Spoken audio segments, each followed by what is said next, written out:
মেয়েরা রাতে চুল ছেড়ে ঘুমালে কি হয়, অনেক নারীরা এটা জানে না। অনেক নারীরাই চুল খোলা রেখে তারপরে ঘুমিয়ে থাকে। অনেক নারীরা রাস্তাঘাটে চুল খোলা রেখে চলাফেরা করে। মনে রাখবেন, নারীদের চুলগুলো কিন্তু সতরের অন্তর্ভুক্ত।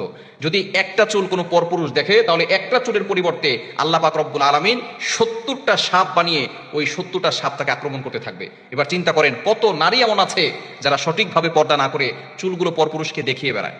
এই চুলগুলো কিন্তু খুবই গুরুত্বপূর্ণ। অনেকে এই চুল খোলা রাখে এবং নবীজি সাল্লাল্লাহু আলাইহি সাল্লাম জানিয়ে দিয়েছেন যে নারীরা চুল খোলা রেখে বাইরে বের হবে না। অবশ্যই তারা চুলটাকে ভালো করে ঢেকে, ভালো করে পর্দা করে তারপরে মানুষের সামনে যাবে। কিন্তু অনেক নারী এমন আছে যে তারা চুল খোলা রেখে রাস্তাঘাটে চলাফেরা করে। এবং অনেক সময় আমাদের যে সমাজ আছে, বিল্ডিং এর ছাদের উপরে, বাসার ছাদের উপরে তারা চুল খোলা রেখে চলাফেরা করে এবং যখন আজান দেয় তখন তারা চুল খোলা রাখে। এটা কিন্তু খুবই গুরুত্বপূর্ণ একটি বিষয়। অনেক নারীরা এটা জানে না। এবং নারীরা যে কোনো জায়গায় চুল ফেলে রাখে।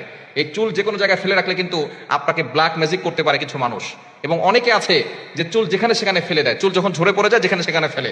নবীজি সাল্লাল্লাহু আলাইহি সাল্লামের চুল মোবারক নিয়ে কিন্তু এক ইহুদি মহিলা 11টা গিরা দিয়ে তাবিজ করেছিল। সুতরাং চুলগুলো খুব সাবধানে রাখার চেষ্টা করবেন। চুলগুলো জমিয়ে মাটিতে গর্ত করে তারপরে সেখানে পুঁতে রাখবেন। এটাই হচ্ছে সঠিক নিয়ম। অনেকে চুল যেখানে সেখানে ফেলে দেয়, যার কারণে পরবর্তী সময়ে সে বদনজরের শিকার হয়, এরপরে জাদুর শিকার হয়। এজন্য অবশ্যই আমাদেরকে এই বিষয়ে সতর্ক থাকতে হবে।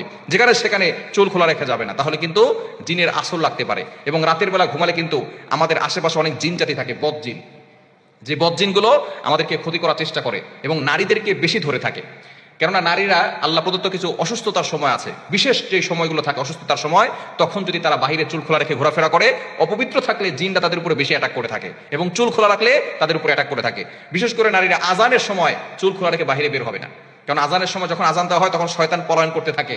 যতদূর পর্যন্ত আজানের শব্দ যায় ততদূর পর্যন্ত শয়তান দৌড়াতে থাকে।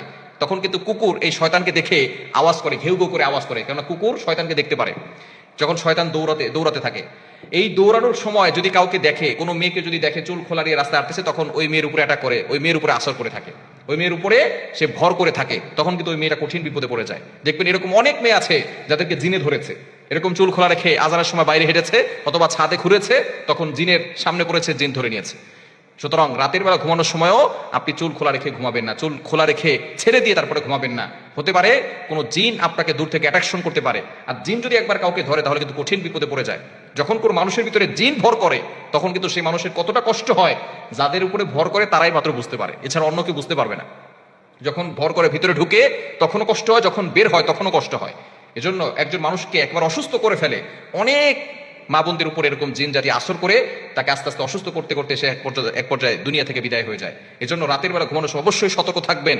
চুল খোলা রেখে ঘুমাবেন না, চুলটাকে ভালো করে বেঁধে তারপরে আয়াতুল কুরসি আর চারকুল, আয়াতুল কুরসি চারকুল মানে হচ্ছে সূরা কাফিরুন, সূরা ইখলাস, সূরা ফালাক, সূরা নাস, এগুলো পড়ে তারপরে আপনি বুকে ফু দিবেন আর হাতে ফু দিয়ে পুরো শরীরে হাত বুলিয়ে দিবেন। আপনার শরীর বন্ধ থাকবে, ইনশাআল্লাহ দুনিয়ার কোনো শক্তি আপনাকে ক্ষতি করতে পারবে না। মানুষ শয়তান বলেন, জিন শয়তান বলেন, জাদুটনা বলেন, ব্ল্যাক ম্যাজিক বলেন, কুফরি কালাম বলেন, কোনো কিছু আপনাকে ক্ষতি করতে পারবে না।